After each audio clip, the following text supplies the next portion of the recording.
Okay, so let's start. Bismillahirrahmanirrahim. Last time we have been discussing about the multiplexing techniques, and today we will continue this. और हम बात करेंगे कि और कौन कौन सी टेक्निक्स जो हैं वो मौजूद हैं मल्टीप्लेक्सिंग के लिए। हमने बात की थी लास्ट टाइम कि हायरार्की होती है, डिजिटल हायरार्की जिस तरह हमने बात की थी, तो ये हमने बात की थी कि इस तरीके से हायरार्की मौजूद होती है। इस हायरार्की को एक खास नाम दिया जाता है। ये DS1 लाइन जो है उसको T1 लाइन कहा जाता है, DS2 लाइन को T2 लाइन कहा जाता है, D3 लाइन को T3 line, T4, T1, T2, T3 और T4 लाइंस कहा जाता है बेसिकली। और इनकी ये रेट और मेगाबिट्स पर सेकंड के रेट की जो कैपेसिटी है वो भी आगे लिखी हुई है, इस लिंक की क्या कैपेसिटी, और जो वॉइस चैनल मौजूद है वो भी लिखे हुए हैं। अगर आप देखें वो यहीं से निकाले गए, ये TS0 में 24 होते हैं, तो यहाँ 24 लिखे हुए हैं। और उसमें जो DS0 जो है बेसिकली आपके पास वो 24 मिलके 1.544 मेगाबिट्स पर सेकंड बनते हैं, तो सारे वहां यहाँ लिखे। तो ये बेसिकली जो लाइन होती है इनको DS1, 2, 3 नहीं कहा जाता, बल्कि इनको T1 लाइन, और ये बड़ी मशहूर लाइन है। ये जो लोग ये काम करते हैं, ये अगर आप लाइन लीज पे लेने जाए, देखिए आमतौर पर तो हम लीज पे नहीं लेते। मिसाल के तौर जब आप फोन लगवाते हैं तो आप कोई लाइन नहीं परचेज करते फ्रॉम पिंडी टू कराची, कोई लाइन नहीं परचेज, आप जस्ट एक लास्ट में आप कनेक्शन सब्सक्राइब करवाते हैं। अब आप कॉल करते हैं कराची, तो क्या होता है कि आपका जो कनेक्शन है वो इस तरह यहाँ से DS0 से होता है T1, ये मैं T1 होगा, T1 पे जाता है, फिर T2, फिर T3, फिर T4 पे जाता है, फिर वो आगे दूसरे शहर में कनेक्ट होगा। तो ये तो होता है उनके लिए जो कि सब्सक्राइबर्स हैं। कुछ लोग होते हैं जो कहते हैं हमें पिंडी से लेकर कराची तक एक लाइन बिछानी है, अपने 2 ऑफिस कनेक्ट करने हैं, तो वो मैंने आपसे पहले कहा था कि लोग लीज पे ले लेते हैं। तो लोग फिर T1 लाइन या T2 लाइन जो है वो लीज पे ले लेते हैं। तो क्या मतलब है इस बात का कि उस कंपनी के लिए वो पिंडी से लेकर कराची तक एक पूरी T1 लाइन को मखसूस कर देते हैं कि ये इनके लिए, ठीक है जी बात। तो वो लीज पे हो जाती है, उसका किराया आपको मंथली देना होता है। तो ये T1 लाइन है। एग्जाम्पल देखें, हमने पहले भी देखी थी कि जैसे अगर आप देखें 24 आपके पास ये यूजर्स हैं, वॉइस चैनल है, टेलीफोन्स हैं, PCM यूज करेंगे, पल्स कोड मॉड्यूलेशन, और ये एनालॉग सिग्नल को डिजिटल में कन्वर्ट करेंगे। हमने पहले भी बात की थी कि हमने PCM नहीं पढ़ा क्योंकि हम बेसिकली इस ज्यादा डिटेल में नहीं गए। देखें ऑलरेडी हम फिजिकल लेयर को काफी टाइम दे चुके हैं, लेकिन इंपॉर्टेंट बात यह है कि इट इज वेरी इंपॉर्टेंट, ये वेरी क्रूशल, मतलब इसको हम स्किप नहीं कर सकते थे, इसमें से कोई भी चीज। हमें जस्ट ब्रीफ ओवरव्यू तकरीबन हर चीज का लेना था। अब हम आहिस्ता आहिस्ता जो है वो ऊपर की लेयर्स पे शिफ्ट होते जाएंगे और मजीद उसकी गहराई में चले जाते रहेंगे और अपने टॉपिक पे, अपने कोर्स पे वापस आ जाएंगे। अभी तक जो हम पढ़ रहे हैं ऐसे लग रहा है जैसे हम कोई टेली कम्युनिकेशन पढ़ रहे हो। टेलीकॉम इंजीनियरिंग अलग से, कम्युनिकेशन इंजीनियरिंग अलग से, पूरा एक सब्जेक्ट है, और ये चीजें तफसील में वहां जाके डिस्कस होती है। कंप्यूटर साइंस में ये बस जस्ट ओवरव्यू काफी है। हमें इस बात में खड्डे में नहीं पढ़ना कि PCM कैसे हो रहा है, बस हमें पता है कि PCM एक है, पल्स कोड मॉड्यूलेशन एक टेक्निक है जो कि सैम्पलिंग करती है और एनालॉग सिग्नल को डिजिटल सिग्नल में कन्वर्ट कर देती है। काफी है इतना, ठीक है। जिसने तफसील पढ़नी है वो जाके चैप्टर नंबर 5 में पढ़ ले। चैप्टर नंबर 5 में इसकी तफसीलात लिखी हुई है, ठीक है जी बात, तफसीलात है बुक में, तो वो उनके लिए जो पढ़ना चाहते हैं। मेरे लिहाज से, कोर्स के लिहाज से रिक्वायरमेंट नहीं है। अच्छा जी, तो जी हम जो बात कर रहे थे वो ये है कि अच्छा मुझे 2 अबू बकर नजर आ रहे हैं, ये कैसे हो सकता है? अबू बकर मोबाइल से भी लॉगिन है और लैपटॉप से भी है, ये वजह इसकी, और कोई वजह नहीं है, ठीक है। तो बेहतर ये है कि आप एक तरफ से लॉगिन हो, ओके। अच्छा जी, अब अगर आप देखें यहाँ पर अगर आप देखें TDM में, तो ये बहुत सारे यूजर है, और हमने ये बात की थी कि यहाँ पे 4 किलोहर्ट्ज का चैनल है, और ये आगे जो बैंडविड्थ है वो 64 किलोहर्ट्ज है, 64,000 है। 1000 को जब वो के कहते हैं तो ये बन जाएगा 64 किलो बिट्स पर सेकंड बन जाएगा। हर यूजर की जो बैंडविड्थ उसको मिली हुई है वो इतनी है। फिर TDM हो रहा है, तो ये कितना आएगा? 24 मल्टीप्लाई बाय 64 किलो बिट्स पर सेकंड, ये तो आ गया यहाँ से डायरेक्ट, और प्लस 8 किलो बिट्स पर सेकंड ये ओवरहेड आ गया, जो 1 एक्स्ट्रा बिट ऐड नहीं करते उसकी वजह से। इन दोनों को जमा कर ले तो ये बन जाता है 1.544 मेगाबिट्स पर सेकंड। इस तरीके से T1 लाइन के अंदर ये चीज होती है। ऐसे वो आपको बेसिकली ये स्पीड दे रहा होता है 24 चैनल। अगर आप फ्रेम की बात करें तो वैसे ही होगा इसके अंदर फ्रेम भी, अब चूंकि आपके पास 24 है तो 24 आपके पास फ्रेम बनेंगे, हर एक सॉरी 24 स्लॉट्स होंगी और हर एक स्लॉट दी जाएगी और उसमें वो 8 बिट्स भेजेगा, क्योंकि हमने ये बात यहाँ की थी कि हर सैंपल जो है वो 8 बिट्स पर सैंपल है बेसिकली। तो अगर आप इस लिहाज से देखें यहाँ पे तो 8 बिट्स, इसको मौका दिया 8 बिट का, फिर इसको सारे, अब 24, तो 24 ज़रबे 8 कितने होते हैं, 192 बन जाते हैं, ठीक है जी बात। और उसमें जमा एक कर दें 193, तो हर फ्रेम जो है आपका वो इसमें T1 फ्रेम जो है आपका उसका साइज होता है 193 बिट्स। T1 फ्रेम का साइज होता है 193 बिट्स। अच्छा, 8000 फ्रेम पर सेकंड की रफ्तार से डाटा जा रहा होता है, तो अब 8000 फ्रेम पर सेकंड है और एक फ्रेम में कितने बिट्स हैं, 193, तो आप इस फ्रेम को खत्म करके यहाँ पे लिख दें 193 बिट्स पर सेकंड हो जाएगा। तो 8000 मल्टीप्लाई 193, इसको अगर आप मल्टीप्लाई कर लें तो ये बन जाता है 1.544 मेगाबिट्स पर सेकंड बन जाता है, ये बन जाता है एक्चुअली। ये बनेगा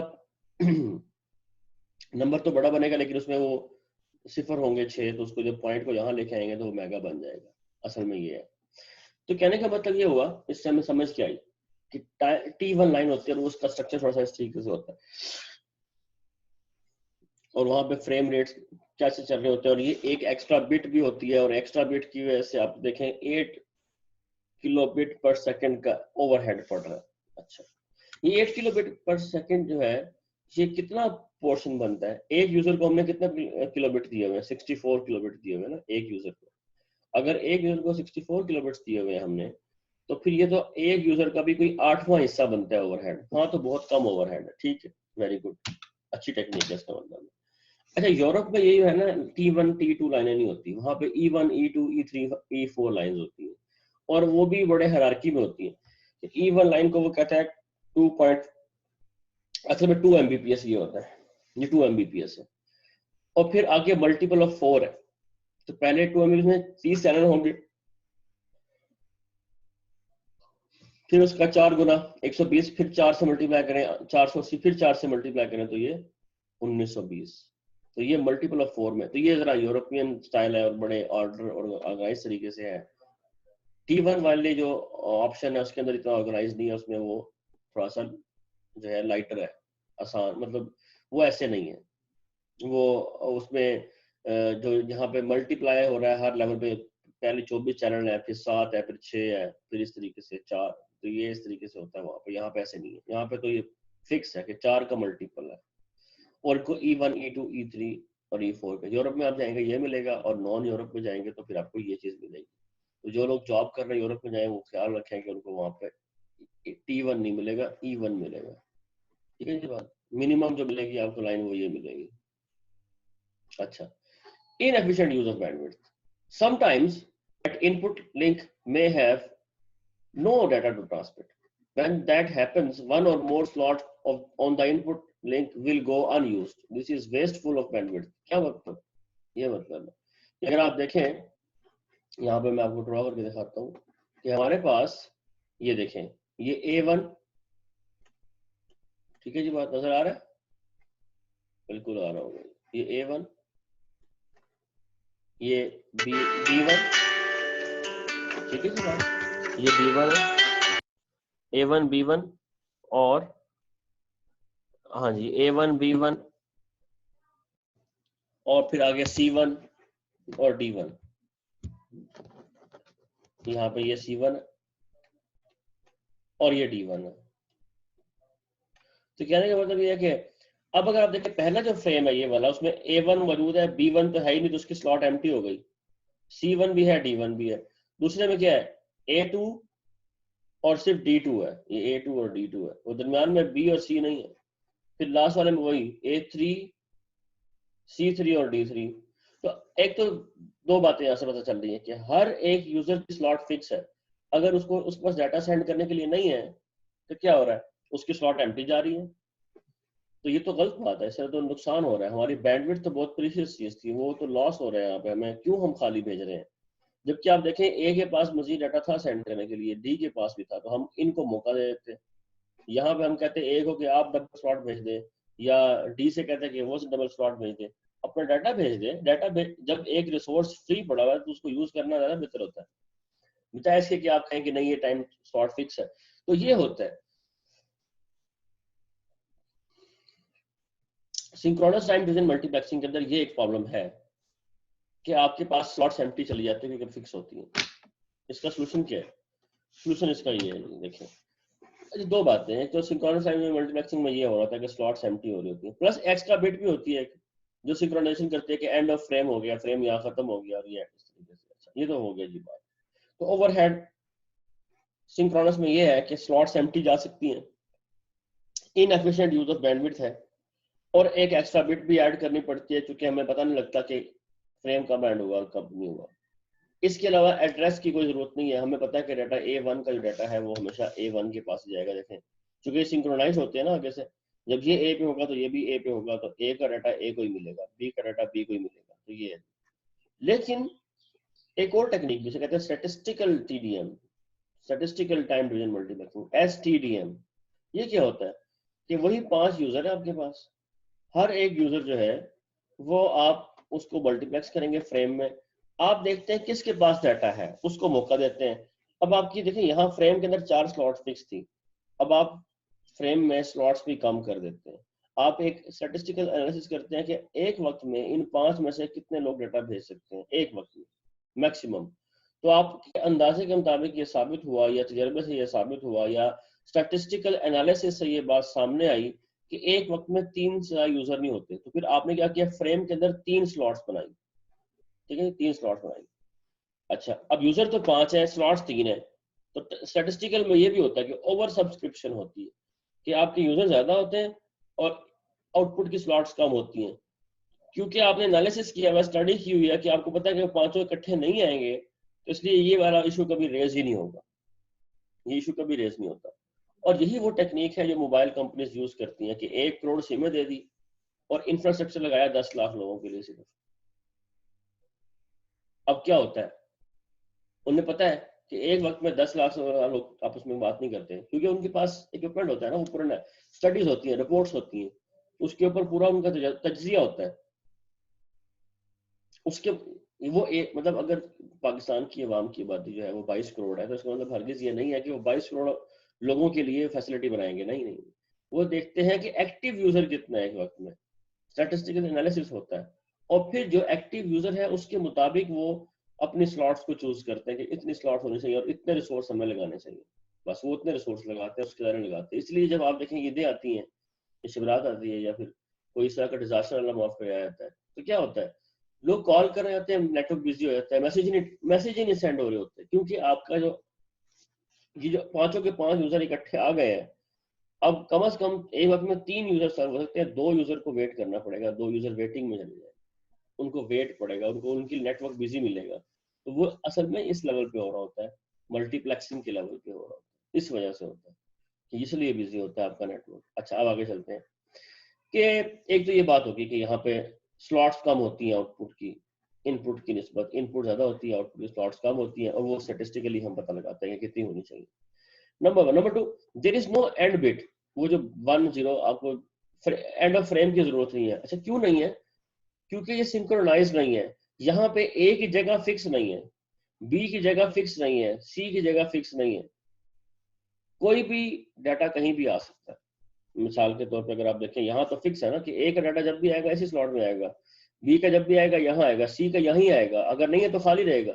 यहाँ ऐसे नहीं है, वो राउंड रॉबिन फैशन में पूछता है ए से, आपका डाटा है, उसने कहा हाँ जी है, ए का डाटा आ गया पहली स्लॉट में, ठीक है। फिर उसने बी से पूछा, आपका डाटा है, उसने कहा हाँ जी है, यहाँ आ गया। फिर सी को पूछा, सी ने कहा डाटा नहीं है, तो उसने कहा ओके कोई मसला नहीं, डी को पूछ लेते हैं। डी को पूछा यूजर को, आपका डाटा है, उसने कहा हाँ जी है, तो डी का। अब देखिए यहाँ पे जगह तो सी की बनती थी, लेकिन डाटा किसका डाल दिया, डी का, तो वो एम्प्टी स्लॉट खत्म कर दी। तो अब there is no fix place for any user. हो सकता है A1 यहाँ बिल्कुल एंड में चला जाए, समझा रही बात, और D1 बिल्कुल शुरू में आ जाए, ऐसा हो सकता है। लेकिन अब एक इशू ये हो रहा है कि यहाँ पर ये साथ में हमें कोई small a small b small d ये भी नजर आ रहा है, ये क्या है? अब यहाँ पर चूंकि स्लॉट फिक्स नहीं है, तो हमें ये पता नहीं चलेगा कि A किस जगह है और B कहाँ है और D कहाँ है। अब यहाँ पे कोई इसके मुताबिक देखे तो हमें पता है कि ये C होना चाहिए था, लेकिन C नहीं है, फिर ये क्या है? अच्छा, हो सकता है ये E हो, देखें थर्ड स्लॉट में E आ गया। अब हमें क्या पता कि ये E है या D है, ये क्या है? तो उसके लिए हमें क्या करना पड़ता है, साथ में उस यूजर का एड्रेस भी भेज देते हैं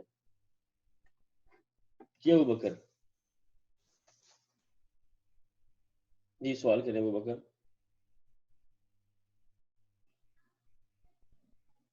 जी अबू बकर, क्वेश्चन। अच्छा ठीक है, आवाज नहीं आ रही, फिर ये सेंड कीजिएगा, अभी आपकी आवाज नहीं आ रही है। अच्छा जी, तो मैं ये कह रहा था कि इस तरीके से ये एड्रेस साथ में लगाना पड़ता है, क्योंकि अब सिंक्रोनाइज नहीं है। अब ये वाली बात नहीं रही, अगर आप देखें गौर से, जो ये वाली बात है कि जब ये ए पे होगा तो वो भी ए पे होगा, क्योंकि ये किसी भी ऑर्डर में भेज सकता है, तो उधर भी ये चीज मैटर नहीं करती कि वो सिंक्रोनाइज्ड हो और साथ साथ चले, ऐसा अब वो रिक्वायरमेंट नहीं है। अब तो ये है, फिर इसका मतलब है हमें साथ में एड्रेस खुद भेजना पड़ेगा कि ये जो डाटा है वो ए का है, ये बी का है, ये डाटा जो है D1 ये डी का है। तो ये एड्रेस हमें लगाने पड़ेंगे, तो ये ओवरहेड है इसके अंदर। और इसमें ओवरहेड आप कहेंगे ज्यादा है, बिल्कुल ज्यादा है, लेकिन एफिशिएंट यूज ऑफ बैंडविड्थ है। कभी भी कोई स्लॉट एम्प्टी नहीं जाएगी, वो तो वेस्टफुल था। तो उसके और इसके अगर कंपैरिजन करें तो ये क्या कहा जा सकता है कि इसमें चूंकि एड्रेस ऐड हो गए हैं। अच्छा, एड्रेस कितने बिट का होगा? ये 8 बिट, एक बिट का नहीं होगा, ज्यादा बिट्स का होगा। देखिए जरा, अब ये कितने यूजर है? ये यूजर है जी आपके पास 5। अगर मैं 2 बिट का कोड लूं तो मैं कितने कोड बना सकता हूँ? अभी बना देते हैं। तो लेट्स से इसको आप कहते हैं इसका एड्रेस हो गया 00, इसका हो गया 01, और इसका हो गया 10, और इसका हो गया 11। अब मेरे पास चूंकि 2 बिट्स थी, तो 2 बिट्स के साथ तो मैं 4 यूजर को ही अकोमोडेट कर सकता हूँ, इससे ज्यादा तो मैं कर ही नहीं सकता। तो फिर अब क्या करें? We need to add another bit. बिल्कुल जी, तो हम एक बिट और ऐड करते हैं। तो हमें बेसिकली तीन बिट्स का एड्रेस लेना होगा। देखें, सिर्फ हमारे पास कितने यूजर हैं? 5 यूजर हैं, और हमें 3 बिट का एड्रेस।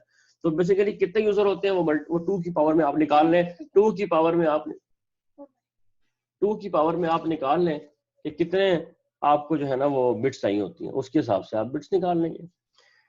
तो अगर 5 है तो वो जारी बात है 2 पावर 2 में तो नहीं हो रहा, 2 पावर 3 में ही हो सकता है। तो 2 पावर 3 में तो 8 तक जा सकते हैं हम। अच्छा ठीक हो गया। इसका मतलब ये कि ये ए बी सी है, तो ये तो 8 बिट का एड्रेस है। हाँ, तो 3 बिट ये, 3 बिट ये, 9, मतलब हर फ्रेम में पहले 1 बिट एक्स्ट्रा थी, अब 9 बिट्स एक्स्ट्रा है। फायदा क्या है? फायदा यह है कि there will be no empty slot and there will be data all the time, number 1. Number 2, there is no need for synchronization. ये सिंक्रोनाइज करने की जरूरत नहीं पड़ेगी आपको, लेकिन एड्रेसिंग यूज करनी पड़ेगी। तो ये है जी बात इसके अंदर, ये इंपॉर्टेंट बात थी। ओके जी, तो यहाँ से इसमें इतनी डिस्कशन थी, आगे चलते हैं। आई होप ये बात समझ आ गई होगी। अबू बकर, सवाल था आपका, अगर अभी भी है तो आप क्वेश्चन कर सकते हैं। Raise your hand please. जी अबू बकर, हेलो हेलो। नहीं जी, अभी भी बात नहीं आ रही। ओके, आगे चलते हैं। तो नेक्स्ट जो हमारे पास टेक्निक है जो हमने पढ़नी है, जो कि लास्ट है, वो है spread spectrum. This is the latest and advance technique जो कि आजकल यूज होती है और ज्यादातर मिलिट्री पर्पस के लिए इस्तेमाल होती है। ये सिक्योर भी है और एफिशिएंट भी है। एफिशिएंट भी है कैसे, ये देख लेते हैं। इसमें 2 फ्लेवर हमने देखने हैं, इसके 2 इसकी टाइप्स देखनी है, फ्रीक्वेंसी हॉपिंग और direct sequence multiplexing. Direct sequence spectrum multiplexing technique, FHSS और DSSS, ये 2 टेक्निक्स। इसमें होता क्या है? होता यह है कि हम एक सिग्नल जो है from different source to fit into a large bandwidth, उसको हम एक्सपेंड करके एक बड़ी बैंडविड्थ में ले जाते हैं। ठीक है जी बात। क्या करते हैं हम? असल में ये कर देते हैं कि हम एक सिग्नल जो है बी बैंडविड्थ की थी, उसको मल्टीप्लाई करते हैं ऐसे सिग्नल के साथ, और इसको हम स्प्रेडिंग प्रोसेस कहते हैं। और स्प्रेडिंग कोड एक चीज होती है, वो ये क्या होता है वो देख लेते हैं। लेकिन इनकी मदद से, इन कोड्स की मदद से और स्प्रेडिंग प्रोसेस की मदद से हम क्या करते हैं, उसकी बैंडविड्थ को बढ़ा के BSS के बराबर करते हैं, उसको एक्सपैंड करते हैं। अच्छा, इस एक्सपैंड करने की टेक्निक है इसकी स्पेक्ट्रम। तो a signal that occupies a bandwidth of B is spread out to occupy a bandwidth of BSS. All signals are spread to occupy the same bandwidth. Signals are spread with different codes so that they can be separated at the receiver. Signals can be separated in the frequency domain और in the time domain. तो time और frequency दोनों के लिहाज से हम इनको spread कर सकते हैं. अच्छा, अब जरा थोड़ी बात करते हैं कि कैसे करते हैं स्प्रेड. ओके, तो हमारे पास जो एक इसमें रैंडम नंबर जनरेटर होता है जो रैंडम नंबर जनरेट करता है, और ये हमारे पास फ्रीक्वेंसी टेबल है जिसमें होगा कि क्या नंबर आया उस नंबर से यहाँ पे लुकअप करेंगे और जो फ्रीक्वेंसी लिखी है उस फ्रीक्वेंसी को मल्टीप्लाई कर देंगे और ये उस फ्रीक्वेंसी पे मॉड्यूलेट हो जाएगा. पहले और अब में क्या फर्क है? अच्छा, आगे चलके जरा देखते हैं, फिर बात करते हैं वाली. किल्लत से हमारे पास जो वो जो सूडो नंबर जनरेटर उसने ये सीक्वेंस जनरेट किया और उसमें हमने 3 के वो एड्रेस बना लिए, क्योंकि हमारे पास टेबल के अंदर कितनी फ्रीक्वेंसी है? 8 ही है ना. अगर हमारे पास जेडलेट से 1024 फ्रीक्वेंसियां होती तो यहाँ पे हर एक बिट पैटर्न 10 बिट का होता, क्योंकि फिर हमें 10 बिट का इंडेक्स चाहिए होता. तो ये वो बात है बेसिकली कि 8 है तो इसलिए 3 है. अच्छा, ये टेबल है पहले से, ये हमारे पास प्री एलोकेटेड है हमारे पास, इसका हमें इल्म है. अच्छा, अब ये है कि वो जो पैटर्न उसने जनरेट किया उसके 3 के टुकड़े बनाए और पहले को देखा तो वो आया जी 101 चेक किया. यहाँ पे क्या है जी 700 किलोहर्ट्ज. इसका मतलब क्या हुआ कि 700 किलोहर्ट्ज की फ्रीक्वेंसी यहाँ से सिलेक्ट हो गई. तो यूजर 1 जो है वो 700 किलोहर्ट्ज के ऊपर उसको मॉड्यूलेट कर दिया. फिर यूजर 2 आया, यूजर 2 को किस पे कर दिया? 900 पे कर दिया. यूजर 3 को किस पे कर दिया? 300. तो ये तमाम यूजर्स को मुख्तलिफ फ्रीक्वेंसीज के ऊपर उसको आप मॉड्यूलेट कर रहे हैं. पहले ये चीज क्या होती थी? फिक्स होती थी कि यूजर 1 F1 से ही हमेशा मल्टीप्लाई होगा, यानी कि जब हम उसे मॉड्यूलेट करते थे और उसको F से मल्टीप्लाई करते थे वो एक तेज सिग्नल बन जाता था. याद है ना आपको? TDM में हमने पढ़ा था, सॉरी FDM में पढ़ा था. फिर हम क्या करते हैं, तो वहां पे यूजर और फ्रीक्वेंसी फिक्स है, यानी अगर किसी शख्स को ये पता चल जाए कि ये जो यूजर है ये F1 फ्रीक्वेंसी के ऊपर मॉड्यूलेट किया गया है, तो वो तो हमेशा F1 पे ही मॉड्यूलेट करता है. F1 पे मॉड्यूलेट करने की वजह से हमेशा उसको उसकी तमाम ट्रैफिक फिल्टर की जा सकती है. कोई बंदा भी फिल्टर लगा के उनकी टेक्निक्स को यूज कर सकता है, उसको सॉरी पैकेट्स कैप्चर कर सकते हैं और बाद में उसके ऊपर एनालिसिस परफॉर्म करके उनकी सिक्योरिटी को ब्रीच कर सकता है, क्योंकि वो हमेशा सेम. तो चूंकि एक यूजर हमेशा सेम फ्रीक्वेंसी को यूज कर रहा होता है जिसके ऊपर उसको मॉड्यूलेट करते हैं F1 पे या F2 पे वगैरह जो भी है, तो इसका मतलब यह है कि वो फिक्स है. यहाँ पे फिक्स नहीं है. हॉपिंग इसलिए कहा गया, फ्रीक्वेंसी हॉपिंग इसलिए कहा गया कि वो हॉप करेगा. कभी वो एक फ्रीक्वेंसी के ऊपर साथ मल्टीप्लाई होगा, कभी दूसरी के साथ, कभी तीसरी के साथ. वो किससे मल्टीप्लाई हुआ? इसका ताल्लुक इस पैटर्न से है, इस सीक्वेंस से है. और ये कौन जनरेट कर रहा है? ये सीक्वेंस जनरेट कर रहे हैं सीक्वेंस सूडो कोड जनरेटर कर रहा है, सूडो रैंडम नंबर जनरेटर कर रहा है.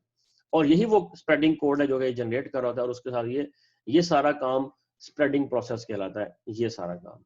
अच्छा, अब हुआ ये है कि यूजर 1 जो है उसको पहले फेज के अंदर यूजर 1 को ये वाली फ्रीक्वेंसी मिल गई, यूजर 2 को ये वाली मिल गई, यूजर 3 को ये वाली मिल गई, यूजर 4 को ये मिल गई, 5 को ये मिल गई, 6 को ये मिल गई है और 7 को ये, और 8 को ये मिल गई. लेट्स से अब पहला साइकिल, नेक्स्ट साइकिल के अंदर क्या होगा? नेक्स्ट साइकिल में बदल जाएगा. हो सकता है कि यूजर 2 को अब ये फ्रीक्वेंसी मिले, यहाँ पे 8 आ जाए, यहाँ पे 7 आ जाए, यहाँ पर 4 आ जाए और यहाँ पर 3 आ जाए. ठीक हो की बात? यहाँ पे 6 आ जाएगा लेट्स से, ठीक है, और ये 1 यहाँ पहुंच गया और ये 5 है. तो आप देख रहे हैं कि अब वो जो रैंडम नंबर जनरेट हुआ उसने पहले इस तरह फ्रीक्वेंसीज को हॉप किया कि कौन सा यूजर किस फ्रीक्वेंसी पे है, यहाँ से नजर आ रहा है. नेक्स्ट साइकिल में वो सेम नहीं रहेगा, वो बदल जाएगा. तो हर साइकिल के अंदर यूजर 1 मुख्तलिफ फ्रीक्वेंसीज पे होगा, वो हॉप कर रहा है. तो ये पता लगाना कि वो इस वक्त किस फ्रीक्वेंसी के ऊपर ट्रांसमिट किया जा रहा है, ये ऑलमोस्ट नामुमकिन हो जाएगा, क्योंकि ये सीक्वेंस बहुत बड़े होते हैं, बहुत बड़े सीक्वेंस होते हैं और फ्रीक्वेंसीज की रेंज बहुत ज्यादा होती है, जिसकी वजह से तलाश करना मुश्किल हो जाता है. और ये सिक्योर है, गुड. और ये जो कोड जनरेट होता है यहाँ से सूडो रैंडम नंबर से, ये हमारा एक सीक्रेट होता है, इसको हम रिवील नहीं करते कभी भी, यानी कि ये चीज हमारा सीक्रेट होता है. और ये असल सिक्योरिटी ये है कि असल में जिसको ये पता लग गया कि ये वाला सीक्वेंस चल रहा है, तो वो तो बड़ी आसानी से ट्रैक करे कौन सा यूजर किस पे जा रहा है. तो इसलिए बेसिकली ये हमेशा हम सिक्योर रखते हैं और ये सीक्रेट होता है एक्चुअली हमारा जो सूडो रैंडम नंबर का जो जनरेटर का नंबर जो होता है, सीक्वेंस होता है. जी जी हारिस.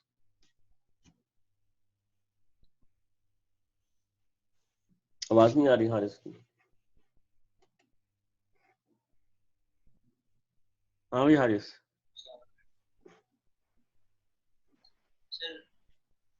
आवाज आ रही है? हाँ जी आ रही है। सर ये क्वेश्चन है कि आप कह रहे हैं कि एक साइकिल में इसकी वैल्यू चेंज होती है, दूसरे साइकिल में वैल्यू चेंज होती है, एक साइकिल कितना टाइम के लिए? अब देखो एक साइकिल जो है वो डिपेंड करता है कि आपके पास कितनी फ्रीक्वेंसीज है ना। सारी फ्रीक्वेंसी एलोकेट करेंगे एक साइकिल बन जाएगा ना पूरा 8 का। इस वक्त 8 है, लेकिन आमतौर पे ये हजारों में होता है, 1000 से भी ऊपर होते हैं नंबर। जितना स्मॉल सीक्वेंस तो होगा उतनी अगर जल्दी, मैं मतलब सीक्वेंस जितना स्मॉल होगा अगर उतनी जल्दी पकड़ा जाएगा ना। जी बोले। अगर मैं कहता हूँ 100 है तो कितना टाइम एक साइकिल होगा? अगर 100 है तो कितना टाइम होगा साइकिल में? यार वो तो देखो ना, एक टाइम तो वो आप जो निकालोगे वो तो इस पे इसकी वजह से निकालोगे ना कि बेसिकली इस सारे काम में कितना टाइम लगता है कि तमाम ये नंबर जनरेट करना, फ्रीक्वेंसी टेबल को लुकअप करना, सिंथेसाइजर को देखना और फिर उसके बाद मल्टीप्लाई करके वो पूरा फ्रेम निकलेगा, पूरा फ्रेम निकलेगा ना जिसके अंदर वो सारे यूजर होंगे, सब यूजर होंगे।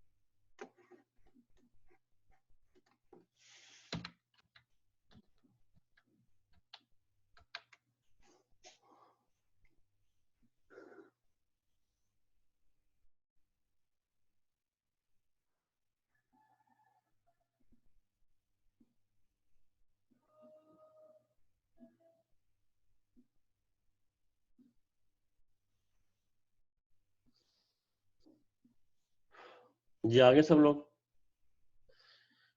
ओके जी स्टार्ट करते हैं। तो मैं ये कह रहा था कि टाइम जो लगता है वो बेसिकली वो तो डिपेंड करता है कि ये सारे प्रोसेस में कितना टाइम लगता है, तो वो तो यहाँ पे अभी डिफाइन करना थोड़ा सा मुश्किल है और उसमें थोड़ा टाइम की कैलकुलेशन के लिए हमें कुछ न्यूमेरिकल्स भी परफॉर्म करने होंगे। वेल हमने ज्यादा तफसील से हमने ये चीज नहीं पढ़नी। जी जी बोले।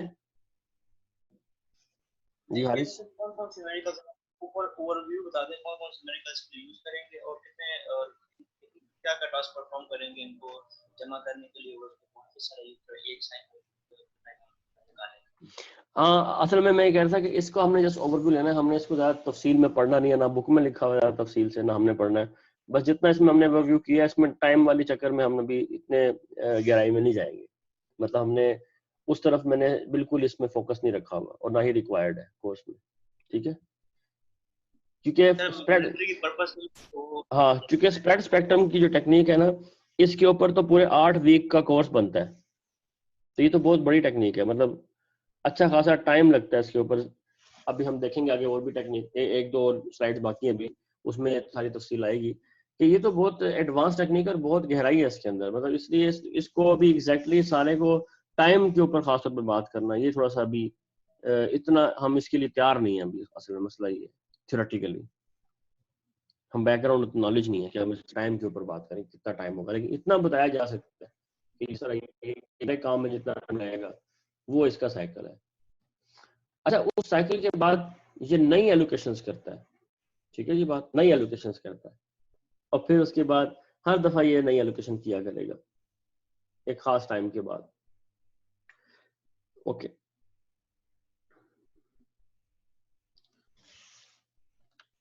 तो यहाँ पे देखें अगर आप, जो पुराना एफडीएम था, पुराने एफडीएम में और नए में क्या फर्क है? पुराने एफडीएम के तो ये था, ये जी यूजर 2 इधर, यूजर 3 इधर, यूजर 4 इधर, कि हमें पहले से पता है कि all the time user 1 will be using frequency f1, user 2 will be using f2, f3 and f4। तो we can easily catch कि which user is using which frequency। ये इसकी कमजोरी थी। यहाँ पे ऐसा नहीं है। इस टाइम के दौरान यूजर 1 हो सकता है कि 1 2 3 4 ये ऐसे ऐसे हो, और फिर अगले में ये येलो वाला है ना यूजर 1 है बेसिकली, और ये ग्रीन वाला यूजर 4 है। तो अगर आप इस तरह देख लें, और ये पिंक वाला जो है यूजर 2 है, ये यूजर 2 है, और ये 3 है। ठीक है, तो अगर आप देखें ये साइकिल है। तो ये जो टाइम है ना आपके पास, ये टाइम आपके पास वो है जो आप पूछे साइकिल का टाइम। तो इतने टाइम के लिए हम उसको बेसिकली क्या करते हैं, वो एलोकेट करते हैं फ्रीक्वेंसी के, चलो जी आप ट्रांसमिट कर लें, उसके बाद हम नया साइकिल बनाएंगे। तो इसका एक पीरियड होता है कि उतने टाइम के बाद नया सीक्वेंस जनरेट होगा और फिर वो नई बनेगी स्कीम और उसकी। तो अब ये पता लगाना कि किस टाइम पे कौन सा है, कहाँ पे है, तो ये मुश्किल हो जाता है बेसिकली इसमें। उसमें तो बहुत आसान है, बहुत ट्रिवियल है, यहाँ थोड़ा सा मुश्किल है। ये इसमें क्लियर डिफरेंस है।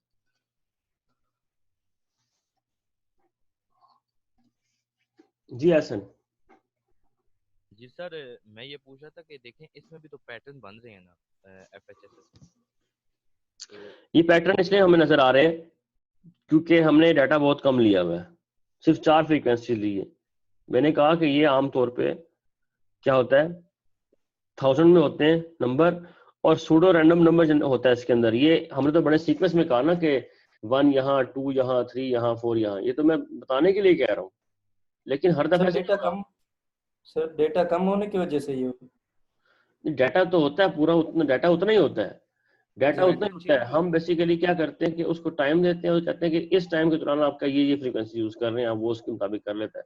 और फिर नेक्स्ट के बाद नया रैंडम नंबर जनरेट होता है, तो वो नया कर लेता है। तो हर दफा नया रैंडम नंबर जनरेट करके उसके मुताबिक करते हैं। तो ये रैंडम नंबर जो है, ये हर दफा हम नया सीक्वेंस जनरेट करते हैं यहाँ से।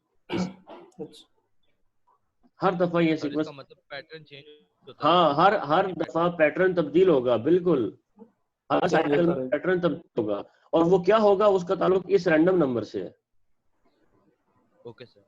तो देखिए है तो ये भी FDM ही है, लेकिन ये बहुत एडवांस टेक्निक है ना। देखिए आप किस तरह किया हमने, यहाँ देखिए तो ये तो प्लेन था बिल्कुल। जी सर, तो बहुत फर्क है। ये फिर भी देखें, ये तो जो भी है ये बेहतर है फिर भी इससे बहुत। जी सर, ये है जी आपका स्प्रेड स्पेक्ट्रम की technique using frequency hopping. Frequency hop हो रही है, किसी यूजर की फ्रीक्वेंसी फिक्स नहीं है, ये इसका मतलब है। अच्छा, ये एसन ने कुछ क्वेश्चन करना था। एसन आपने क्वेश्चन कर लिया?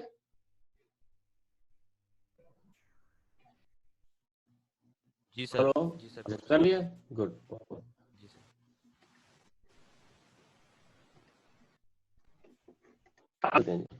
सो नेक्स्ट जो है वो है डायरेक्ट सीक्वेंस स्प्रेड स्पेक्ट्रम। हम यहाँ पर किसी फ्रीक्वेंसी मतलब वो टेबल नहीं होगा, यहाँ पे कोई फ्रीक्वेंसी का टेबल नहीं होगा, फ्रीक्वेंसी सेलेक्ट नहीं कर रहे होंगे हम। अपना जो एक का सिग्नल है उसे एक सिग्नल है, ये भी डिजिटल सिग्नल होगा, ये भी डिजिटल सिग्नल। इन सिग्नल मतलब ये एक 0-1 का कॉम्बिनेशन होगा, 11 बिट हो सकता है, 11 बिट से ज्यादा भी हो सकता है, 20 बिट, हजारों बिट तक जा सकता है, हजारों बिट तक। तो क्या होगा कि हमारा जो सिग्नल है वो ऑलरेडी स्प्रेडेड सिग्नल है, ये वाला, ये बहुत बड़ा सिग्नल है, इसकी बैंडविड्थ बहुत ज्यादा होगी, इसकी हाई बैंडविड्थ है बेसिकली इस सिग्नल, इस सिग्नल की। लेकिन वो जो पैटर्न है ना 0-1-0-1-0-1, वो क्या है वो किसी को नहीं पता, वो रैंडम है। अच्छा, तो सिग्नल की असल में शेप किसी को पता नहीं है कि वो शेप तो क्या करते हैं, इस ओरिजिनल सिग्नल की शेप भी बदल जाती है और स्प्रेड सिग्नल बन जाता है, जो कि वो इसकी बैंडविड्थ जो है वो इसके बराबर होती है कि ये चूंकि बहुत हाई बैंडविड्थ का सिग्नल है। अब ये पता लगाना कि किस कोड से मल्टीप्लाई किया था वो सीक्रेट होता है, समझते हैं। ओरिजिनल सिग्नल ये था, 1 भेजना था, हमने उस 1 को मल्टीप्लाई किया एक कोड से, स्प्रेडेड कोड से। ये कोड हमने जनरेट किया रैंडम नंबर से। अब इस कोड के मुताबिक जो वेव फॉर्म बनता है वो ये वाला बनता है। तो इस 1 को हमने मल्टीप्लाई किया इसके साथ, तो जवाब ये आ गया। अब इसको हम भेज रहे हैं। अब जब आउटपुट पर ये सिग्नल जाएगा तो किसी को नहीं पता कि ये क्या है, ये 0 है, ये 1 है, क्या है, क्योंकि इसकी असल जब इसको डिकोड करेंगे तो वो इस सिग्नल से दोबारा ही डिकोड होगा, ये तो पता चलेगा कि अच्छा ये तो 1 था। लेकिन ये सीक्वेंस आपका जो है ना, ये 11 बिट का है। लेकिन इससे एक बात चलेगी, वो जो आप 1 बिट पहले भेज रहे थे, अब उसकी जगह आप कितने बिट्स भेज रहे हो, 11। तो अब आपका जो रिक्वायरमेंट है वो 11 टाइम्स बढ़ गई है, डेटा उतना ही जा रहा है। तो आमतौर पर डायरेक्ट सीक्वेंस स्प्रेड स्पेक्ट्रम में फिर क्या करते हैं, सवाल पैदा होता है कि क्या हम एक वक्त में एक से ज्यादा डाटा भेज सकते हैं। अब बात यह है कि अगर आप देखें ये कंपोजिट सिग्नल है, अगर आपको याद हो ये कंपोजिट सिग्नल है, इसके अंदर बहुत सारी फ्रीक्वेंसी छुपी होंगी, ऐसे ही है ना। वो जो फ्रीक्वेंसी, इसकी कोई अपनी बैंडविड्थ है जो कि बहुत हाई बैंडविड्थ है, इस सिग्नल की बहुत हाई बैंडविड्थ है। तो लेट्स से वो जो हाई बैंडविड्थ है ना वो ये वाली है, ये इसकी हाई बैंडविड्थ है, ये सारी उस सिग्नल की। तो आपने B1 को उस कोड से मल्टीप्लाई किया तो वो स्प्रेड हो गया। अच्छा स्प्रेड हो गया, ये तो एक यूजर को किया ना आपने, एक यूजर को स्प्रेड कर दिया, उसका वन जो था ना सिर्फ वन, वो आपने स्प्रेड करके भेज दिया। तो कहने का मतलब है कि इतनी हाई बैंडविड्थ जो है आप आउटपुट पे सिर्फ एक वन भेजने के लिए उसको वेस्ट कर रहे हैं, 11 टाइम्स आपने बढ़ा दिया है। तो ख्वाहिश क्या है? ख्वाहिश ये है कि क्या हम सेम टाइम में किसी और यूजर का डाटा भी यहाँ पे स्प्रेड करके इसके साथ ही भेज सकते हैं, दोनों को इकट्ठा कंबाइन करके? अब इसका जवाब दो इसके जवाब है, यस भी है और नो भी है। यस तो बाद में डिस्कस करते हैं, पहले नो करते हैं। नो ये है कि अगर तो आप जो सीक्वेंस जनरेट कर रहे हैं यहाँ पे, इसका ताल्लुक उसके साथ है। किसके साथ है जी? इस सीक्वेंस के साथ है, इस सीक्वेंस के साथ। मैं दिखाता हूँ, ये जो सीक्वेंस जनरेट हो रहा है इसके साथ, ये सीक्वेंस जनरेट हुआ है, नंबर स्प्रेडिंग कोड जो जनरेट हुआ है बेसिकली ये वाला। अगर ये जो कोड है उससे जो ये वेव फॉर्म बनती है, ये वाली वेव फॉर्म जो उसकी बनती है, ये वेव फॉर्म एक कोड की है, इस कोड की है। आप एक और कोड जनरेट करें तो एक और नई शक्ल बन जाएगी।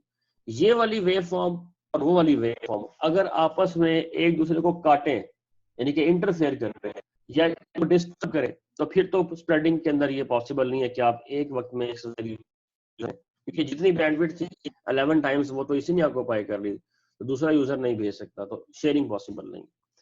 लेकिन इस मैंने जिस तरह पहले कहा कि एडवांस टेक्निक है, इस पे बहुत काम हुआ है, तो इस पे थोड़ी मेहनत की गई कि किस तरीके से ऐसे कोड बनाए जाए कि यानी कि ऐसे कोड बनाए जाए जो आपस में फिर वो इंटरफेयर ना करें। अगर ये इंटरफेयर नहीं करेंगे डाटा, फिर आप एक वक्त में मल्टीपल बिट्स आउटपुट पे भेज सकते हैं। ऐसे कोड्स जो आपस में इंटरफेयर नहीं करते उन्हें कहते हैं ऑर्थोगोनल कोड्स। तो फिर ऑर्थोगोनल कोड्स की बहस चल जाती है कि ऑर्थोगोनल कोड्स जनरेट करते हैं और फिर वो ऑर्थोगोनल कोड्स जो है ना उनको आपस में कंबाइन करके मल्टीप्लेक्स करके मल्टीपल यूजर्स को भेजा जा सकता है। लेकिन इस सारी टेक्निक के अंदर एक चीज बड़ी अहम है कि फ्रीक्वेंसी जो यूज हो रही है वो ये इस तरह, यहाँ जो था ना, यहाँ तो फ्रीक्वेंसी चूज हो रही थी कि किस फ्रीक्वेंसी से उसको मल्टीप्लाई करना है, ये F1 F2 F3 F4। यहाँ कोई फ्रीक्वेंसी, यहाँ पे वो ये पूरी रेंज यूज करता है, पूरा जो है ना आपका जो सारी बैंड कम, चूंकि हमने जब इसको मल्टीप्लाई किया, इस एक बिट को मल्टीप्लाई किया उस सीक्वेंस से, तो ये फैल गया, इसने वो सारी बैंडविड्थ यूज कर ली जितनी उसकी थी सारी। अब हम कहते हैं कि कोई और यूजर कर सकता है? हाँ करेगा, अगर वो जो कोड है वो ऑर्थोगोनल है, क्योंकि ये वाला जो सिग्नल है और वो सिग्नल आपस में इंटरफेयर नहीं करेंगे उन कोड्स की वजह से, और ये कोड्स बना लिए गए थे जिसकी वजह से ये पॉसिबल हुआ। अगर ये वो कोड ना बनाए जाते ऑर्थोगोनल कोड, तो फिर तो शायद इस टेक्निक का इतना फायदा ना होता कभी भी, कि आप एक बिट की जगह जो आपका आउटपुट है वो 11 बिट में जा रहा है, यानी कि अगर आप इनपुट कहें 1 बिट्स पर सेकंड है तो आउटपुट होगी 11 बिट्स पर सेकंड, तो आउटपुट इज वेरी हाई। और ये 111 तो कुछ भी नहीं है, मैंने कहा थाउजेंड्स में होता है, तो थाउजेंड्स में अगर है तो फिर 1000 टाइम्स हायर, मतलब इनपुट डाटा रेट जो है ना वो है 1 किलोबिट्स पर सेकंड, तो आउटपुट कितना होगा? 1 गीगाबिट पर सेकंड, वेरी हाई। लेकिन अगर आप देखें वो जो आपने एक्स्ट्रा इतना कुछ डाल दिया उसमें डाटा फजूल में, वो किस काम का है? तो इसलिए क्या करते हैं, मल्टीपल यूजर्स को फिर उसके ऊपर हम कोशिश करते हैं कि उस पर डाल सकें चैनल के ऊपर। वो डालने के लिए हमें कोड चाहिए होते हैं, ऐसे कोड जो आपस में इंटरफेयर ना करें, और उन कोड्स को हम कहते हैं ऑर्थोगोनल कोड। तो ये दैट्स इट, ये एंड है, बताइए हमने डिस्कस करना था स्प्रेड स्पेक्ट्रम के हवाले से। बुक में जाके पढ़े इसको, इतना ही लिखा हुआ है और इतना ही काफी है। ज्यादा अगर इसके अंदर हम पढ़ेंगे तो ये कोर्स जो है हमारा चला जाएगा टेलीकॉम इंजीनियरिंग और कम्युनिकेशन इंजीनियरिंग और वायरलेस एंड सेंसर नेटवर्क की तरफ चला जाएगा, क्योंकि इस सारी बात का ताल्लुक वायरलेस नेटवर्क से है और सेंसर नेटवर्क से है आमतौर पे। तो बहरहाल इसलिए हम इसको इतना ही डिस्कस करेंगे यहाँ पे, ये इस कोर्स का टॉपिक नहीं था, जस्ट ओवरव्यू लिए हमने। स्प्रेड स्पेक्ट्रम क्या होता है, कहीं लिखा हुआ जाए तो आप परेशान ना हो जी। जासूस वगैरह सर यूज करते होंगे मेरे ख्याल से ये सारा। यूज होता है, आर्मी में यूज होता है, मिलिट्री में। इसके लिए आम वाईफाई नहीं, वाई मैक्स नहीं है, वाई ट्राइब और वाई मैक्स, वो यूज करते हैं इसको। वाई मैक्स में इस्तेमाल होता है जी ये स्प्रेड स्पेक्ट्रम की टेक्निक, मिलिट्री वाले भी इस्तेमाल करते हैं एड हॉक नेटवर्क्स के अंदर। अच्छा जी, अब हमने कुछ डेफिनेशंस करनी है जो हमने लास्ट टाइम छोड़ी थी, इनको करते हैं और फिर उसके बाद बस करते हैं। तो बैंडविड्थ क्या होती है जी? बैंडविड्थ को हम दो पर्सपेक्टिव में लेते हैं। एक तो होता है कि bandwidth is in hertz, refer to the range of frequencies in a composite signal. जिस हमने बात की थी कि एक कंपोजिट सिग्नल जो होता है वो एक फ्रीक्वेंसी पे मुश्तमिल नहीं होता बल्कि एक रेंज ऑफ फ्रीक्वेंसी पे होता है, और वो जो रेंज ऑफ फ्रीक्वेंसी है वो उसकी बैंडविड्थ, सिग्नल की ये बैंडविड्थ है, और असल में बैंडविड्थ इसे ही कहते हैं। दूसरे नंबर पे जो बिट्स पर सेकंड है, इसको हम कहते हैं कैपेसिटी। हमने देखा था शैनन फार्मूले से निकलती है, शैनन फार्मूला या नाइक्वेस्ट क्राइटेरिया से जो हम निकालते थे बिट्स पर सेकंड जो हम निकाल रहे थे, जो लैब में हमने देखा था, वो कैपेसिटी होती है, और आमतौर पे उसको हम कैपेसिटी ही कहते हैं।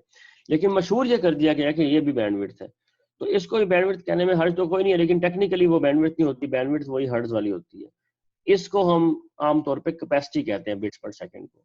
लेकिन अब मशहूर इतना हो गया कि आमतौर पे लोग अब इसको भी यही कहने लग गए हैं, बिट्स पर सेकंड को बैंडविड्थ कहने लग गए हैं, तो इसलिए अब कहने में कोई हर्ज नहीं है। लेकिन ये दो मुख्तलिफ चीजें बताना चाहिए। थ्रूपुट जी, थ्रूपुट क्या होता है कि अब आपके पास लिंक जो अवेलेबल है ना वो 10 Mbps का है, लेकिन डाटा जो आप सेंड कर पा रहे हैं वो 1 Mbps से ऊपर का नहीं जा रहा। क्यों नहीं जा रहा? क्योंकि आपकी डिवाइस में इतनी कैपेसिटी नहीं है कि इससे ज्यादा डाटा भेजे। तो असल में तो आप क्या कर रहे हैं, 10 Mbps के लिंक में से सिर्फ 1 Mbps यूज कर रहे हैं, तो जो एक्चुअल आपका डाटा जा रहा होता है वो कहलाती है throughput. So the throughput is a measure of how far we can actually send data through a network. A link may have a bandwidth of b bits per second, but we can send only t bits per second. और t जो है हमेशा वो always less than b होगा, क्योंकि जो sending capacity है वो हमेशा कम होगी जो transmission capacity से। For example, we may have a link with of 1 megabit per second, but the devices connected to the end of the link may handle only 200 kilobits per second. तो अब जो आपके पास डिवाइसेस है वो 200 कर सकते हैं सिर्फ हैंडल, तो हम कहेंगे कि जो आपके पास थ्रूपुट है ऑफ द लिंक वो 200 किलोबिट पर सेकंड थ्रूपुट है, सिर्फ 200 किलोमीटर, 1 Mbps में से 200, 800 किलोबिट जो है वो अनयूज्ड है, वो वेस्ट है, वो यूज हो रहा, तो उसको यूज करना चाहिए। वहाँ मल्टीप्लेक्सिंग भी कर सकते हैं, कुछ भी कर सकते हैं, लेकिन आमतौर पे हम कहते हैं कि वो ये थ्रूपुट है और वो बैंडविड्थ है। जो मैक्स बैंडविड्थ कहते हैं, जो maximum capacity of the link है वो कहलाती है बैंडविड्थ, और जो एक्चुअल आप यूज कर रहे होते हैं वो थ्रूपुट कहलाते हैं कि इस वक्त मैं कितने बिट्स पर सेकंड भेज रहा हूँ वो इस वक्त की थ्रूपुट होगी। आगे चलते हैं। तो a network with bandwidth of कितने जी 10 मेगाबिट्स पर second can pass only 12,000 frames पर minute, with each frame carrying an average of 10,000 bit. तो पहले तो जरा ये 12,000 को 10,000 से मल्टीप्लाई करें ना, ताकि बिट्स बन जाए। ये 12,000 फ्रेम है, हर में 10,000 बिट है, तो 12,000 × 10,000 तो 120 मिलियन बन जाएगा। ठीक है जी, बेसिकली 120 मिलियन बन जाएगा। अब 120 मिलियन को 60 पे तकसीम कर दो। क्यों? क्योंकि ये पर मिनट है, हमें तो पर सेकंड निकालना होता है ना, बिट्स पर सेकंड, तो 60 पे तकसीम कर दिया। इस सारे को जब सॉल्व करेंगे तो बन जाएगा 2 मिलियन बिट्स पर सेकंड, 2 बिट पर सेकंड। अब ये 2 मेगाबिट पर सेकंड है, अवेलेबल कितना था 10 मेगाबिट्स पर सेकंड, तो हमने कैपेसिटी का ओनली कितना यूज किया, 1/5 पोर्शन यूज किया। तो ये थ्रूपुट है, और 2 मेगाबिट पर सेकंड जो है वो बैंडविड्थ है। ये फर्क है थ्रूपुट का और बैंडविड्थ का। ओके जी, आगे propagation and transmission delay. Propagation speed क्या होती है? Speed at which a bit travels through the medium from source to destination. ये सोर्स से डेस्टिनेशन तक जाने के लिए एक जो आपके पास बिट को जो है वो कितनी स्पीड में पहुंचती है, स्पीड सॉरी जी, कैमरे पे लेके चलता हूँ एक चीज समझाने के लिए जी।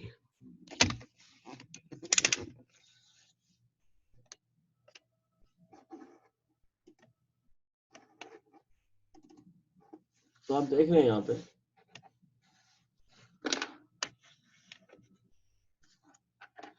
लेट्स से ये ट्रांसमीटर और ये रिसीवर है और ये डाटा भेजना है।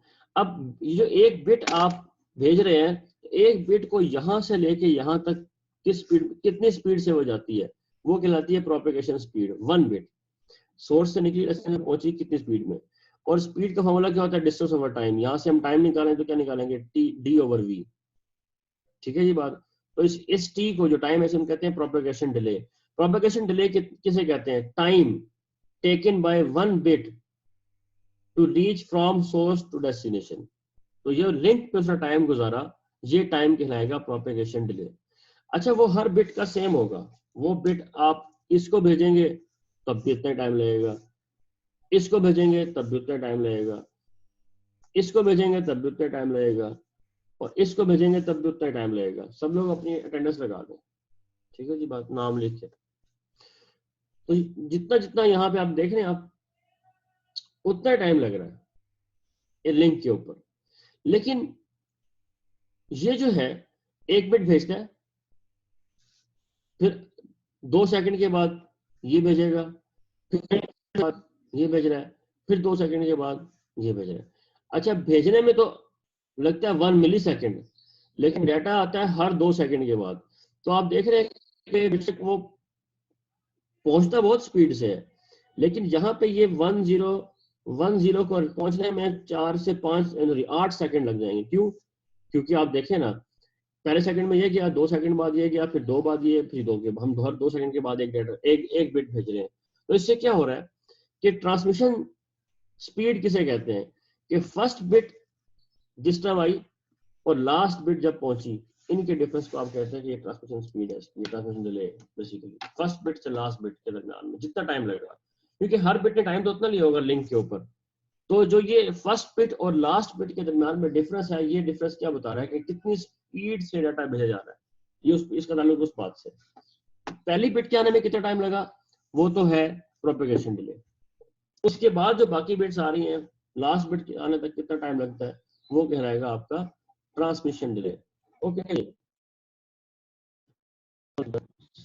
ये तो प्रोपेगेशन स्पीड क्या होती है? Speed at which a bit travels through the medium from source destination. तो प्रोपेगेशन डिले क्या होगा? Distance over propagation speed. Transmission speed क्या है? The speed at which all the bits in a message arrive at the destination, the difference in the arrival time of first and last bit। ये है आपकी basically transmission speed है। Transmission delay क्या होगा? Message size divide by bandwidth. ये इसका transmission delay है। अच्छा जी, तो ये क्या है जी? ये क्यूइंग प्रोसेस, क्यूइंग डिले। अब जब आपका पैकेट निकलता है फ्रॉम सोर्स टू डेस्टिनेशन, तो रास्ते में बहुत सारे स्विच और क्यूज आती हैं। तो the time needed for each intermediate और end device to hold the message before it can be process is called queuing time. इसको क्यूइंग टाइम कहते हैं कि रास्ते में आने वाली जो डिवाइसेज हैं वो डाटा को कुछ टाइम के लिए अपने पास होल्ड कर लेती हैं, और उसे हम कहते हैं क्यूइंग टाइम। क्या मतलब, मैं बताता हूँ। अगर आपको याद हो, हमने टाइम डिवीजन मल्टीप्लेक्सिंग में कहा था कि जब वो एक बिट भेज रहा होता है तो साथ में दूसरी बिट को रिसीव कर रहा होता है। रिसीव करके कहाँ रखता है वो? अपने पास मेमोरी में रखता है ना वो। कोई भी रिसीवर यूजर के साथ वहाँ मेमोरी होती है। हर टाइम डिवीजन मल्टीप्लेक्सर जो होता है ना, उसकी जो इनपुट होती है इंटरफेस, वहां पर छोटे से क्यू बनी होती है, मेमोरी में वो रख देता है। बिट्स आती हैं और क्यू में लगती जाती हैं। फिर वो अगले टी टाइम के बाद उन तमाम जो इकट्ठी हुई बिट्स है उनको निकालता है और आगे भेजता है। तो इस तरह होता है कि हर इंटरफेस के ऊपर एक वक्त में डाटा आ रहा होता है, लेकिन उसको प्रोसेस आपने करना होता है किसी खास टाइम के बाद। सामने कहा था टी टाइम के बाद हम करेंगे। तो टी टाइम जब तक नहीं गुजरता वो बिट उतने टाइम के लिए कहाँ रहती है? उस डिवाइस की मेमोरी में रहती है। आमतौर पे वो मेमोरी क्यू कहलाती है। क्यू, कितार जिसे कहते हैं, कतार में क्यू की फॉर्म में होता है, तो इसलिए उसे कहते हैं क्यूइंग टाइम। जितना टाइम वो वहां स्पेंड करेगी, ये तो देखे ना, एक रास्ते में आने वाली एक डिवाइस की बात है। ऐसे ही तमाम स्विच और राउटर की जो इनपुट पोर्ट्स होती हैं, उसके ऊपर भी पैकेट्स अराइव होते हैं, पहुंचते हैं, और फिर पूरे के पूरे रिसीव किए जाते हैं। पूरे रिसीव होने के बाद ही प्रोसेस किया जाता है उनको, और जब तक वो पूरे रिसीव नहीं होते वो उस क्यू में पड़े रहते हैं। अच्छा, समटाइम ये होता है कि इनपुट का रेट बहुत फास्ट है। आपने एक पैकेट को पूरा रिसीव किया, उसके बाद आप उसको प्रोसेस कर रहे हैं। जब आप उसको प्रोसेस कर रहे हैं, इन द मीन टाइम और डाटा भी आ रहा है, तो आप उनको भी रिसीव करके क्यू में रखते रहते हैं। तो क्यू किस लिए इस्तेमाल होती है? बफरिंग भी कहते हैं इसको, बफर भी कहते हैं। क्यों? कि जब आप एक चीज को कर रहे हैं तो इन द मीन टाइम दूसरी चीज बैकएंड पे हो रही है, और वो जो आप उसको सेव कर रहे हैं टेम्परेरी, वो किसी मेमोरी में कर रहे हैं, और वो मेमोरी क्यू कहलाती है, जिसको आप कहते हैं वो डिवाइस की मेमोरी। तो ये जो क्यू होती है तकरीबन हर इंटरफेस में होती है आपके नेटवर्क इंटरफेस कार्ड में, वाईफाई में, ब्लूटूथ में, अच्छा फाइबर में, कहीं भी आप देख लें, ये जो है ना आपके पास क्यू लाजमी होगी। तो the time needed to each for each intermediate or end device to hold the message before it can be processed। तो प्रोसेस करने से पहले जब उसको जहाँ पे रखना होता है, जितने टाइम रखते हैं उसे कहते हैं, जहाँ रखना होता है उसे क्यू कहते हैं, और जितने टाइम के लिए वहां रखते हैं उसे कहते हैं queuing time. The Q it is change with the load imposed on the network. अब देखिए ना, ये तो हमने एक लिंक की बात की कि एक यूजर है, उसका डाटा आ रहा है, वो वहां रख रहा है और वो आगे भेज रहा है डाटा, लेकिन आगे जहां वो भेज रहा है वहां आप याद है फ्रेम आप भेज रहे थे, लेकिन उसने पहले चेक किया कि वो फ्रेम जो अगला भेजा वो सारे जो पहुंच गए, अगर अगला जो आपने लास्ट टाइम भेजा था अगर वही नहीं पहुंचा अभी तक, तो फिर नया फ्रेम कैसे भेजेंगे आप? तो इस तरह पुराना फ्रेम तो अब अगर आपके नेटवर्क के लिंक के ऊपर ज्यादा रश है, ज्यादा ट्रैफिक हैवी हो गई है तो उस समय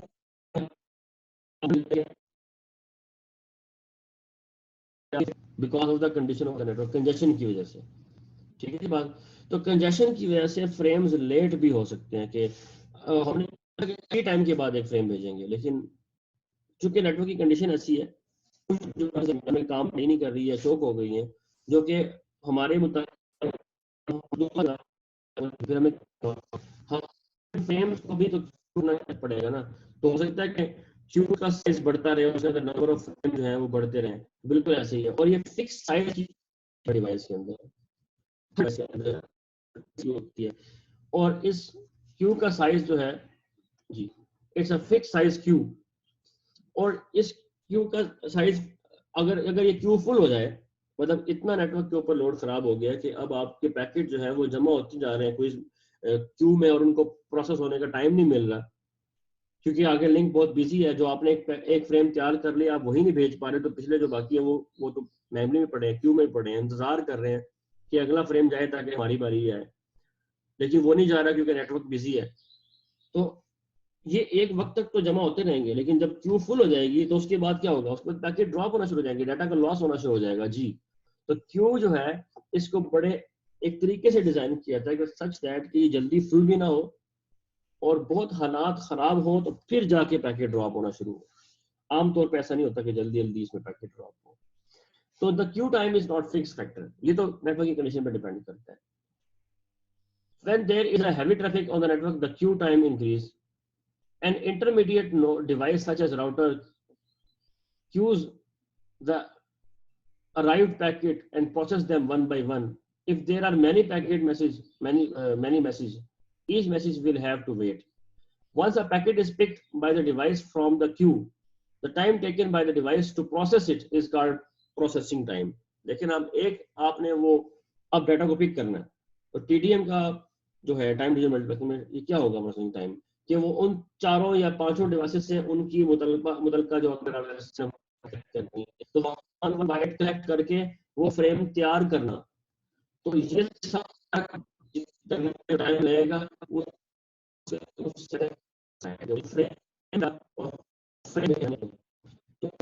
टाइम लगेगा, वो कहेगा प्रोसेसिंग टाइम। अगर राउटर के एक इंटरफेस के ऊपर पैकेट आया है तो फिर आपने वो सारी राउटिंग के एल्गोरिथम को यूज करके आपने राउटिंग टेबल देख के फैसला करना है कि अब इस पैकेट को हमने किस तरफ भेजना है। तो इस टाइम में ये फैसला करने में कि इस पैकेट को हमने किस तरफ भेजना है, किस तरफ आउट करना है, ये काम भी प्रोसेसिंग टाइम कहलाता है। तो सिमिलर टू क्यू टाइम, जो प्रोसेसिंग टाइम है ये भी फिक्स नहीं है, क्योंकि हो सकता है कि एक पैकेट जो है उसके बारे में आप पता लगाना चाहें कि ये किसी किधर भेजना है, तो वो आपको फौरन टेबल में टॉप पे मिल जाएगा, हाँ ये पैकेट आएगा तो उसको भेज दो। एक होता है जो बिल्कुल एंड पे पड़ा हो, बिल्कुल नीचे, तो आप पूरा टेबल छाने गए कि हाँ अगर इस तरह का पैकेट है तो कहाँ भेजना है, वो आपको नीचे मिला। तो प्रोसेसिंग टाइम के अंदर और अच्छा क्या प्रोसेस करना है ये भी डिपेंड कर सकता है। फॉर एग्जाम्पल इंक्रिप्शन डिक्रिप्शन भी करनी है, कंप्रेशन भी करनी है, और बहुत सारे काम करने हैं, तो वो सारी चीजें अगर मिल जाए तो प्रोसेसिंग टाइम जो है वो बढ़ भी सकता है, कम भी हो सकता है। तो क्यू टाइम का प्रोसेसिंग टाइम भी अच्छा। सीपीयू जारी बात है, आपका जो डिवाइस होती है, स्विच होता है, राउटर होता है, उसमें चिप भी होती है ना, माइक्रो प्रोसेसर भी होता है उसके अंदर। अब उस माइक्रो प्रोसेसर है वो बहुत ओवरलोडेड हो गया, ठीक है, या उसकी स्पीड कम हो गई चलते अचानक से वो हीट अप हो गया, तो क्या होगा, उसकी प्रोसेसिंग स्पीड कम हो जाएगी। जिसकी वजह से वो अब आप देख रहे हैं तो अब क्यों और कब वो हीट होगा और कब अपनी स्पीड कम करेगा, इसका ताल्लुक तो रैंडम है बिल्कुल। ये तो आप पता नहीं लगा सकते कि किस टाइम पे उसकी स्पीड कम होगी। तो इसलिए जो क्यूइंग टाइम है और प्रोसेसिंग टाइम है ये फिक्स फैक्टर नहीं है, ये तो रन टाइम पे ये पता लगाते हैं हम लोग। ठीक है जी बात।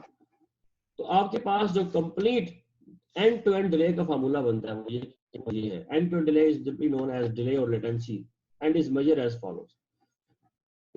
एंड टू एंड डिले के फ्रॉम सेंडर टू रिसीवर कितना टाइम लेगा डिले में, तो इसे कहते हैं आप जमा कर लें प्रोपेगेशन डिले को, एक बिट के पहुंचने में कितना टाइम लगता है, ट्रांसमिशन डिले कि सारा डाटा भेजने में कितना टाइम लगेगा, प्लस क्यूइंग टाइम के दरमियान में जो कितनी देर उन्होंने वेट किया, प्लस प्रोसेसिंग टाइम में कितना टाइम लगा उनको प्रोसेस करने में। तो इन चार चीजों को आप जमा कर लें तो पता चल जाएगा कि एंड टू एंड कितना डिले है, कि सोर्स से लेके डेस्टिनेशन तक टोटल कितना टाइम लगता है डाटा को पहुंचने में। इसमें ये चार फैक्टर इन्वॉल्व होते हैं, प्रोपेगेशन डिले,